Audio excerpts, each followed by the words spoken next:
Good morning and welcome to World News here on TVP World with me, Anna Kalczyńska. We've had serious discussions with Russia and have received strong signals that they are ready for peace, said US President Donald Trump regarding the progress of ending the war in Ukraine. He made the remarks during his first address to Congress since returning to office. I received an important letter from President Zelensky of Ukraine. The letter reads, Ukraine is ready to come to the negotiating table as soon as possible to bring lasting peace closer. Nobody wants peace more than the Ukrainians, he said. My team and I stand ready to work under President Trump's strong leadership to get a peace that lasts. We do really value how much America has done to help Ukraine maintain its sovereignty and independence.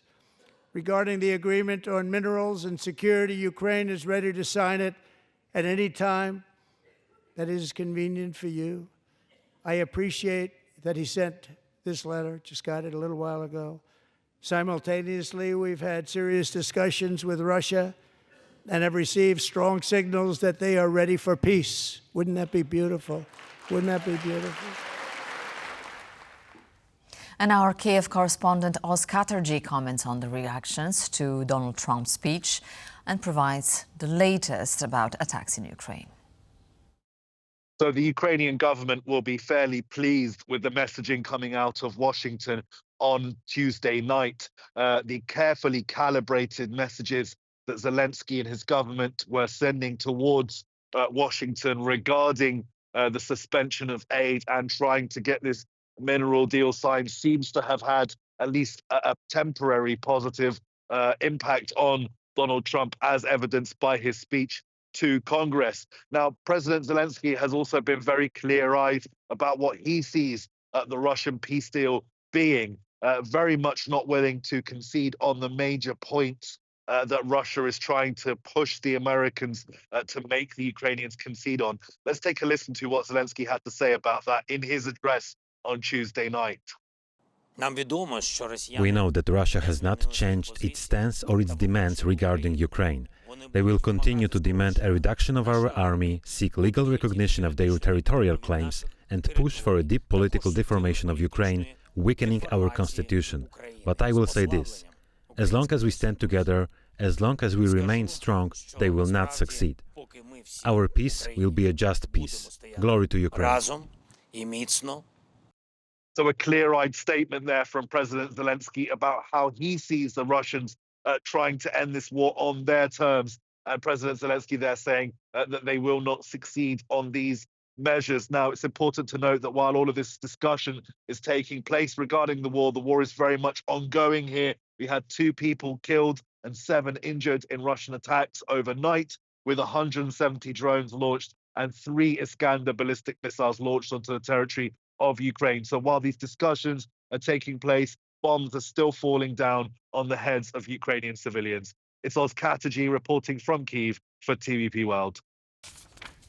Speaking ahead of a European Council meeting on cross-border issues, Polish Interior Minister Tomasz Siemoniak commented on US President Donald Trump's speech before Congress last night.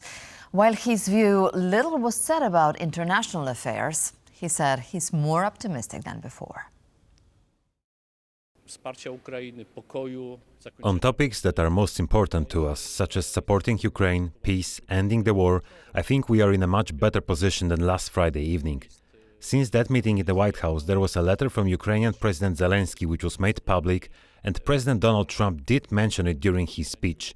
So the process has been ongoing since a couple of days. I think those who feared some remarks on the US presence in Europe and NATO, those topics weren't mentioned.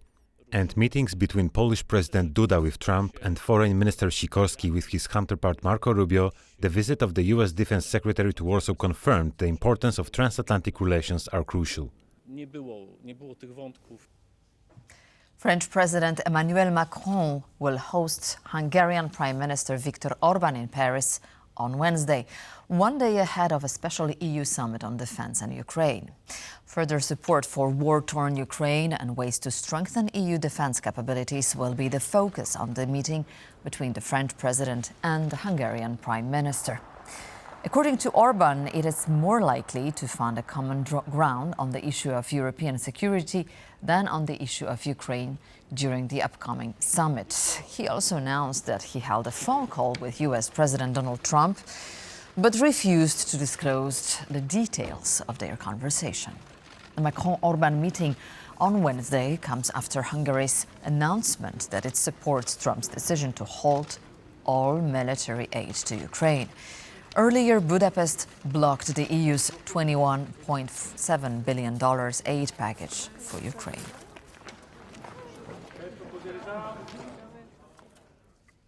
The German parties are set to form a new coalition government planned to overhaul borrowing rules and create a 500 billion euros infrastructure fund, among other initiatives.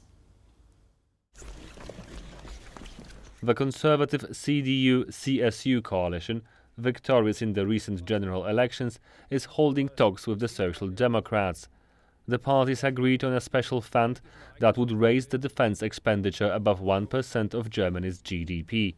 Moreover, a reform of the debt brake is expected, as well as the creation of a special infrastructure fund of 500 billion euros. One of the areas to greatly benefit from these plans is Germany's military industry. This comes as Europe is preparing to rearm itself in the light of Donald Trump's volatile stance on supporting Ukraine. The presidents of the Czech Republic, Slovakia and Austria have gathered for the first ever heads of state high-level talks under the so-called Slavkov format. The meeting, which is also known as the F3 summit, is being hosted by Czech President Petr Pavel and will be attended by his Slovak and Austrian counterparts, Petr Pellegrini and Alexander van der Bellen. The summit is being held in Slavkov u Brna and will commemorate the 10th anniversary of the signing of the Slavkov Declaration, which created the Three-State Forum. Local media report that the agenda will include foreign policy issues, such as the war in Ukraine and transatlantic relations, as well as closer cross-border cooperation on matters including transport. Călin Georgescu, the populist frontrunner in the Romanian presidential race, has filed an appeal against the judicial control measures placed on him for 60 days by Romanian authorities.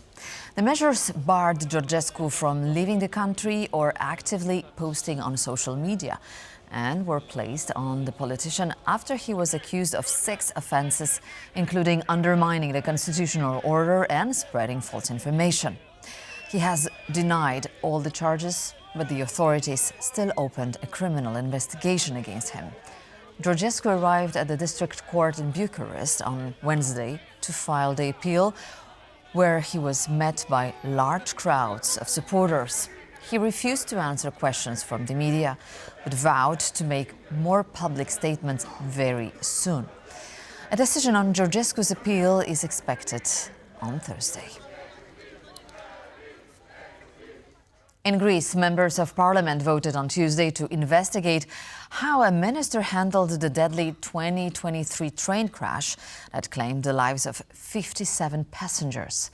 The probe comes after violent protests broke out last week over a perceived failure by the government to hold those responsible to account. Hundreds of thousands demonstrated on Friday to mark the second anniversary of the country's worst rail collision, demanding justice for the victims. Fresh protests are scheduled for Wednesday outside Parliament, where political leaders are set to debate responsibility for the rail tragedy.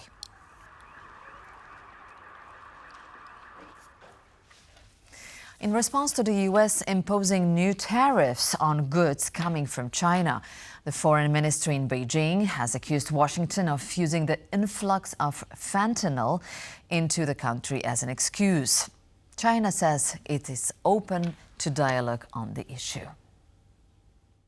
The US has insisted on using the fentanyl issue as an excuse to once again impose tariffs on Chinese products exported to the United States. China has repeatedly stated its opposition and taken legitimate and necessary countermeasures. If the US really wants to resolve the fentanyl issue, It should consult with China on the basis of equality, respect and mutual benefit to resolve their respective concerns. American actor Jesse Eisenberg is now officially a Polish citizen. He received his citizenship from Polish President Andrzej Duda, who was in New York City to address the United Nations General Assembly. Jesse Eisenberg received his citizenship on grounds of his ancestors, who emigrated to the United States from Poland and Ukraine. His most recent movie, A Real Pain, about two Jewish cousins discovering their Polish roots, was filmed across Poland. I was walking the streets and starting to get a little more comfortable in the country. It occurred to me that something so obvious occurred to me, which is that my family had lived in this place for far longer than we've lived in New York. Eisenberg also expressed his appreciation for the Łódź Film School and the historians and educators who work at the former Nazi German extermination camp of Majdanek, which is located near present-day Lublin in eastern Poland. And that's all for now. Thank you very much for watching World News. Please stay tuned to TVP World for more information and features. Goodbye.